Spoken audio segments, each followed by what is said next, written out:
2024 IPL CSK playoffs के लिए qualify नहीं कर पाई।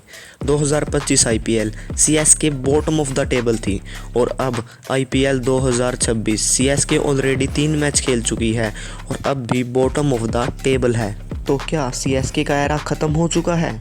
एक टाइम था जब सीएसके का मतलब होता था कंसिस्टेंसी और उसके लीडर एमएस धोनी। 2010 आईपीएल में पहली बार सीएसके चैंपियन बनी। 2011 उन्होंने अपना टाइटल डिफेंड किया। 2018 सीएसके तीसरी बार चैंपियन बनी और 2021 सीएसके चौथी बार ट्रॉफी उठाती है और 2023 तो सबको याद ही है जब सीएसके ने अपनी 5वीं ट्रॉफी उठाई। सीएसके के लिए फाइनल में जाना तो नॉर्मल बात होती थी और प्लेऑफ्स तो ऑलमोस्ट ग्रांटेड। एक ऐसी टीम जो आईपीएल की हिस्ट्री में सबसे ज़्यादा फाइनल खेल चुकी है वो भी सीएसके ही है। तो अब हम डिस्कस करेंगे कि ऐसा क्या हुआ कि जो टीम एक समय पर आईपीएल में डोमिनेट करती थी अब उसके ऊपर हर दूसरी टीम डोमिनेट करके चली जाती है।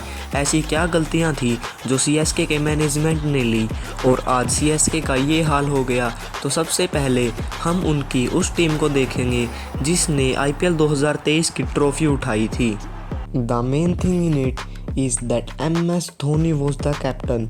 उस समय पर MS धोनी कप्तानी कर रहे थे चेन्नई सुपर किंग्स की और हमने जब से सीएसके की टीम बनी है तब से देखा है कि जब जब MS धोनी के अलावा किसी और नए कप्तान को चुनने की गलती सीएसके द्वारा की गई है या फिर ट्रांजिशन के लिए किसी नए कप्तान को बनाने की कोशिश की गई है तब सीएसके का परफॉर्मेंस बहुत ज़्यादा डाउन आया है।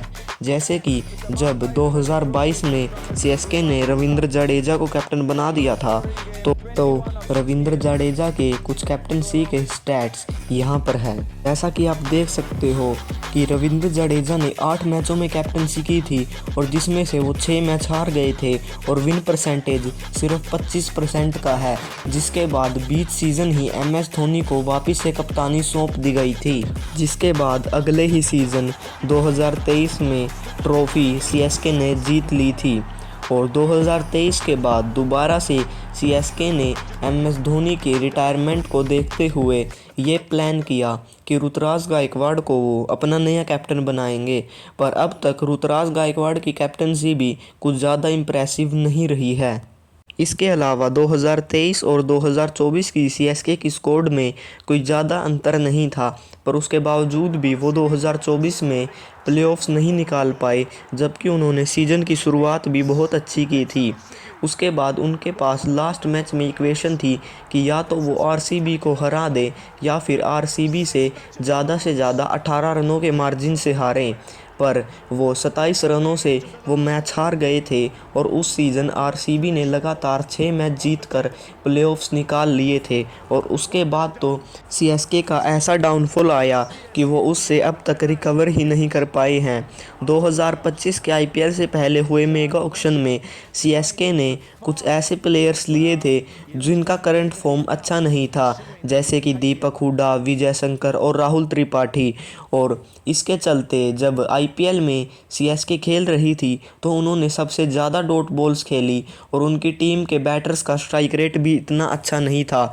हालांकि उन्होंने कुछ गुड मूव्स भी लिए थे, जैसे कि as a replacement Dewald Brevis को टीम में लेकर आना और आयुष म्हात्रे जैसे खिलाड़ी को ओपनिंग करने का मौका देकर अपनी टीम का एक प्रोमिनेंट हिस्सा बना लेना। कि सीएसके का 2025 का ऑक्शन बढ़िया नहीं रहा था, उसके बावजूद भी सीएसके ने 2026 के आईपीएल ऑक्शन में 28.40 करोड़ रुपए 2 यंगस्टर्स के ऊपर लगा दिए और रविंद्र जडेजा, जिन्होंने 2023 का आईपीएल 2 गेंदों में 10 रन बनाकर सीएसके को जिताया था, उनको भी सीएसके राजस्थान के साथ ट्रेड कर देती है और उसके साथ साथ सैम करन को भी ट्रेड कर देती है। जबकि उसके बाद सैम करन ने T20 वर्ल्ड कप में भी अच्छा परफॉर्मेंस किया था और इंग्लैंड वर्सेस नेपाल के मैच में तो जब इंग्लैंड ऑलमोस्ट हार गई थी तब लास्ट ओवर में सैम करन ने 10 रन डिफेंड कर लिए थे और इन दोनों खिलाड़ियों को ट्रेड कर संजू सैमसन को सीएसके में लेकर आना ये दर्शाता है कि सीएसके अब MS धोनी की रिटायरमेंट को पास आते देख किसी और नए कप्तान पर ट्रस्ट करना चाहती है और वो ऋतुराज गायकवाड़ नहीं है, क्योंकि ये तो तय है कि सीएसके संजू सैमसन को कैप्टन बनाने के लिए ही टीम में लेकर आई है और इस सीज़न नहीं तो फिर अगले सीज़न संजू सैमसन को ही कैप्टनसी सौंप दी जाएगी। ऐसे बहुत से क्वेश्चन हैं जो सीएसके की टीम पर उठ रहे हैं, खासकर उनकी मैनेजमेंट पर। जैसे कि जब नेथन एलिस उनके मेन बॉलर इंजर्ड हो गए तो उनकी रिप्लेसमेंट के तौर पर उन्होंने स्पेंसर जॉनसन को हायर किया, पर स्पेंसर जॉनसन तो पहले ही 21 मार्च तक, जब तक तो सीएसके के साथ मैच हो जाएंगे तब तक अवेलेबल नहीं है, क्योंकि वो भी इंजर्ड हैं। तो क्या सीएसके की मैनेजमेंट ने इतना भी दिमाग नहीं लगाया कि वो इंजर्ड प्लेयर के बदले इंजर्ड प्लेयर को ही उठा लाए? इसके अलावा जब सीएसके ने प्रशांत वीर को ऑक्शन में ख़रीदा था तब उन्होंने कहा था कि ये रविंद्र जडेजा के रिप्लेसमेंट है, पर 2 मैच हो गए हैं और अब तक प्रशांत वीर से एक भी ओवर बॉलिंग का नहीं करवाया गया है। और सीएसके की बॉलिंग की हालत तो इतनी ख़राब है कि आरसीबी वर्सेस सीएसके के मैच में टिम डेविड और रजत पाटीदार ने मिलकर सीएसके के डेथ बॉलर्स को लास्ट 5 ओवर्स में 97 रन्स लगा दिए थे। Literally 97 runs in last 5 overs. कुछ लोग कह रहे हैं कि डेवोल्ड ब्रेविस की इंजरी ठीक होने के बाद सीएसके मैच जीतना स्टार्ट कर देगी, पर क्या ये इतना आसान है कि आपको एक प्लेयर पर इतना ट्रस्ट है कि वो अकेला ही आपकी टीम को कैरी कर लेगा? ऐसा नहीं है कि सीएसके की टीम अच्छा परफॉर्म नहीं कर सकती, और सबसे बड़े सवाल तो उनकी मैनेजमेंट पर उठ रहे हैं कि उनके पास अच्छा खासा पर्स था पर उसके बाद भी उन्होंने कोई अच्छी टीम नहीं बनाई, जबकि और भी अच्छे ऑप्शंस ऑक्शन में मौजूद थे। सीएसके की मैनेजमेंट ने ऑक्शन में सरफराज खान को बेस प्राइस पर उठा लिया था और ये एक लौता ऐसा डिसीजन है जिसकी लोगों ने तारीफ़ की है, क्योंकि सरफराज खान अच्छे फॉर्म में हैं। सीएसके की मैनेजमेंट के कुछ डिसीजंस हैं जो फ्यूचर में जाकर अच्छे साबित हो सकते हैं, जैसे कि संजू सैमसन को टीम में लेकर आना, क्योंकि Sanju Samson as a captain अच्छा परफॉर्म करते हैं और उनकी कैप्टनसी रिकॉर्ड भी ठीक ठाक है। सीएसके के पास डेवोल्ड ब्रेविस जैसे, आयुष माथरे जैसे और ऋतुराज गायकवाड़ जैसे डिपेंडेबल प्लेयर्स हैं, पर जब जब ऋतुराज गायकवाड़ की कैप्टनसी अच्छी नहीं होती है तब उसका इम्पैक्ट उनकी बैटिंग पर क्लियरली नज़र आता है। सीएसके के पास शिवम दुबे जैसे अच्छे खिलाड़ी भी हैं जो कि अकेले दम पर मैच बदल सकते हैं, और पर अगर कुछ कंसर्निंग है तो सीएसके की बॉलिंग। सीएसके के पास नूर अहमद जैसे अच्छे स्पिनर भी हैं, पर अब नूर अहमद का हालिया फॉर्म कुछ ठीक नहीं रहा है। ये तो देखने वाली बात होगी कि सीएसके इस साल कमबैक करेगी या नहीं, पर सीएसके जैसी टीम को हल्के में कभी नहीं ले सकते हैं, क्योंकि 5 टाइम ट्रॉफी जीतना एक फ्लूक नहीं हो सकता है। सीएसके अभी ट्रांजिशन फेज से गुजर रही है और वो आगे जाके अच्छा परफॉर्म कर सकते हैं, पर उसके लिए उनको एक डिपेंडेबल कैप्टन और एक डिपेंडेबल टीम की ज़रूरत पड़ेगी, जिसमें उनको पहले अपनी कोर मजबूत करनी पड़ेगी।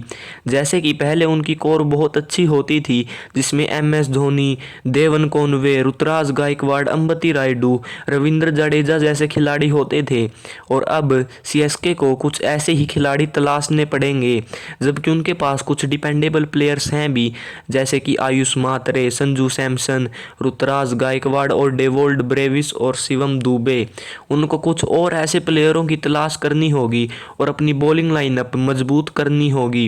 अगर कुछ सीएसके के पास कमी है तो वो उनकी बॉलिंग लाइनअप है। इस सीज़न भी उन्होंने पंजाब के अगेंस्ट 200 प्लस का स्कोर लगा दिया था, पर उसके बावजूद भी उनकी बॉलिंग ने उसको आसानी से चेज करवा दिया।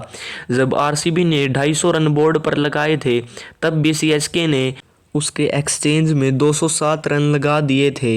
यानी कि उनकी बैटिंग तो अच्छी चल रही है, पर उनको अपनी बॉलिंग पर ध्यान देने की बहुत ज़्यादा ज़रूरत है, और अगर वो अपनी बॉलिंग को ठीक कर लेंगे तो वो फिर से प्लेऑफ्स के स्ट्रॉन्ग कंटेंडर्स में से एक हो जाएंगे। तो अगर आपको ये वीडियो पसंद आई हो तो वीडियो को लाइक करके अपने दोस्तों के साथ शेयर ज़रूर करना, और कमेंट सेक्शन में ज़रूर बताना कि आपको क्या लगता है कि सीएसके इस सीज़न कमबैक कर पाएगी या नहीं। ऐसी ही और अमेजिंग वीडियोस के लिए चैनल को ज़रूर सब्सक्राइब कर लेना। और अगर आप जानना चाहते हो कि किस तरीके से विराट कोहली ने 2016 के आईपीएल को डोमिनेट किया था तो उस वीडियो का लिंक मैं डिस्क्रिप्शन में डाल दूंगा और आप उस वीडियो को भी ज़रूर चेकआउट कर लेना। आज के लिए बस इतना ही काफ़ी है। मिलते हैं किसी और नए दिन पर किसी और नए टॉपिक के साथ।